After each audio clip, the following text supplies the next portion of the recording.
Hi guys, welcome to M&D Made Simple. I'm your host, Coach Alexander. Today we'll be looking at a topic, 5 top interview questions and answers asked at any M&E job interview. So for those of you who've gotten called for a job interview, please, this video is for you. Prepare for these questions. For those of you who are still looking for a job, don't give up because that job one day will come. Somebody is going to give you a call, believe you me. Okay, so let's get started with it.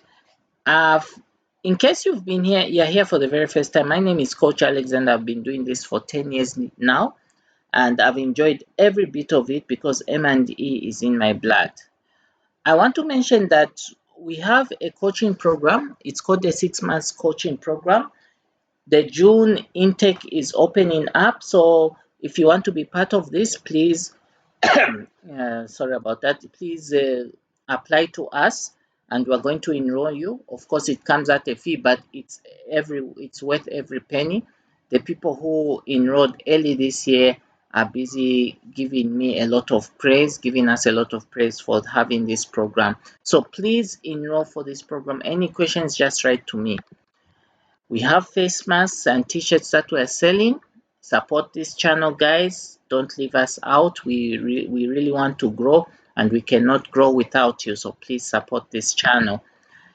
I talked about the M&D software that I've been promoting of late. It's a wonderful software. So if you're interested, if your organization is interested, if you are personally interested, just write to them. The number is in the description below, and they're going to be able to help you. I also have these free ebooks. The ebook link is in the description. The course link is in the description as well. So now this video is quite long as it usually is, but you can take full advantage of the timestamps which are in the description below.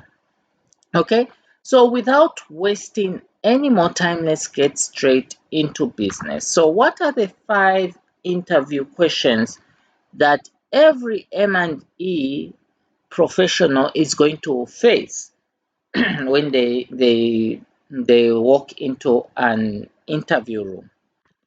Okay, sorry about that. I'm getting choked today, but let's get straight with it. Tell us a bit about yourself. All right. Guys, this question always comes. Always, always, always, always, it always comes, regardless of what job you're applying for. It may not just be an M&D position. You may be applying for a different position, but this always comes. The only difference is that the way you answer it speaks volumes. You see, guys, when they ask you this question, don't start talking about things you like eating. What's your favorite food, or what you like doing in your spare time. That may be important, but what they are more interested in is your M&E experience. Okay, and I'll tell you why they are more interested in that, because that's what the job demands. But also, you see, in most cases when they are interviewing candidates, they'll interview over 10, 20 people, and they have to conclude those interviews in a day. So they don't have time to really listen to your personal life. Okay, of course, it's important to let them know whether you are single or married. Okay, it tells them a bit about you. It tells them a bit about you when you explain to them some of your greatest achievements. Okay, you can explain that, but really they want to know about your job in relation to M&A. What have you achieved over the years? So as Coach Alexander, I must mention that I've achieved quite a lot in the M&D world, and that's really what I'll talk about when they ask me to tell me a bit about myself. I'll even explain to them where I was born, my age. Those are important things they would want to know about. So this one, you really need to prepare for it. And what I usually do, I sit down and memorize or try to practice, because then that helps you avoid saying a lot of unnecessary things. The next question which they'll normally ask is, what are your strengths and weaknesses? Very important question. And the reason why they ask this question is because they really want to probe further whether you're best suited for the job. So everybody is going to, like when it comes to strengths, everyone will answer very well. They're going to talk about how hardworking they are. They're going to talk about how punctual they are. That's what everyone talks about. But I think in the panel's mind, and I'm saying this because I've also been in a interviews panel before. In a panel's mind, what they are really looking for is your honesty. And you mention your strengths, but when it comes to weaknesses, I can tell you guys, you cannot go to an interview and say you have no weaknesses. That is just a lie. Okay, so you have to think about some of the weaknesses you have. And I have to give you a tip on this one that when it comes to stating your weaknesses, don't state weaknesses that are going to make it impossible for you to get the job. Okay, like if, for instance, you are a person who is short tempered and you mention it before the panel, they will say, oh, that this guy can't work with us. But you have to mention something that's a bit more friendlier, okay? And you're not really lying about it, but it's your weakness. You can mention that, like for example, sometimes I like to say, okay, one of my weaknesses is if I don't achieve my targets, I get discouraged. That's a bit more friendlier because you know it's something people can connect with. Anyone can connect with that. But if you mention that I'm a short-tempered person, that's not going to go on well, and it's something maybe they may disqualify you for. Although I cannot confirm that, but I know because I've sat in a panel before, it's something that can be a bit something else. Okay, so this is one of my favorite questions.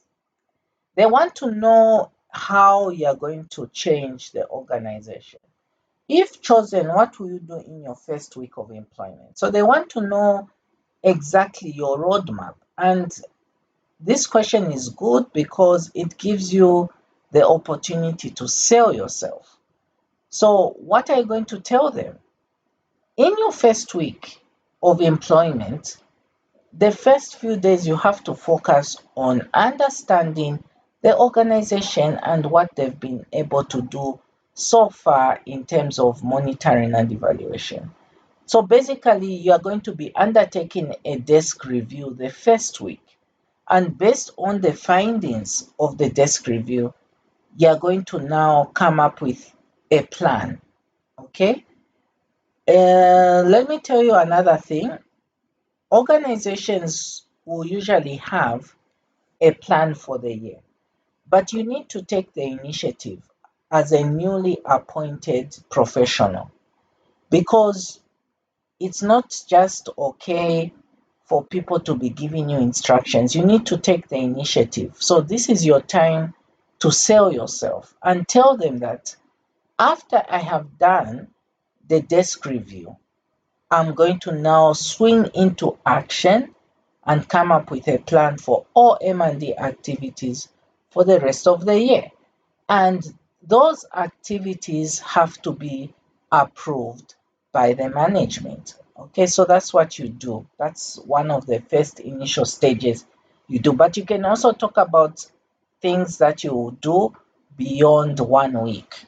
There's no harm. Tell us your understanding of the position. So, this is a very important question. So, you see, what happens is this: when an organization advertises a position, their expectation is that you are going to understand what is required of you. Now, they are very smart, okay? The organizations that recruit, they are very smart because they know that if you are a job seeker, chances are that you've just been throwing applications all over the place from on different organizations. So they are aware that there's a possibility that you don't even know what you applied for. Okay, because you didn't have time to read their advert. Immediately you saw their advert, you just decided to throw in an application and go to the next advert. But that is very, very risky. And I can assure you that if you are not able to explain what your role will be in that organization, they are not going to hire you, because every organization is unique. And you see, when they recruit an M&D professional, we always think that okay, M&D is about monitoring and evaluation, but in that particular organization, they may have certain specifications that they want you to do. They may want you to be building systems, they may want you to be training, they may want you to be coming up with newsletters, coming up with minutes for meetings. So you have to be careful when you go for these interviews. Make sure that you read the job description as outlined in the advert. And what are your salary expectations? That is the last question. I have to say, this can actually be a deal breaker. Okay. And I need to say this because, when an organization, it's funny, an organization will be looking for the best, the cream of the cream, but they can't afford that cream of the cream. You see what I'm saying? So what happens is that you may be overqualified for certain jobs, okay? And maybe not based on your qualifications, but maybe based on your experience and technical expertise. So what will happen is that you go for the interview, you pass the interview, you tell them your salary expectations, but when they give you the job offer, it is way below what you were expecting. And it happens. So you see, in the interview, you need to be really open if you want to get what you're looking for. If, for instance, your salary, what they are offering you, okay, for instance, if they ask you what is your salary expectation, just tell them exactly what you are earning currently if you are working. Okay, tell them exactly what you are earning, because when they give you the offer letter, it will be so much easier to reject or accept the offer, because you told them way in advance that you are expecting something better than what you're currently getting. And I don't see why somebody would move to a different job that is giving them a lower salary. It, of course, there it happens, but it's really rare. So you need to make it clear to them. Okay, and then for those of you who are still looking for a job, you can still give them a salary of your last job. Okay, there's no harm doing that, and you need to make it clear to them that this is the only thing you can work with if you were to join them. Okay, so those have been the 5 questions. I sure hope you enjoyed this video. Please don't forget to subscribe to this channel, and if you have any questions, write to me. I've been your host, Coach Alexander, and see you on the other side. Bye.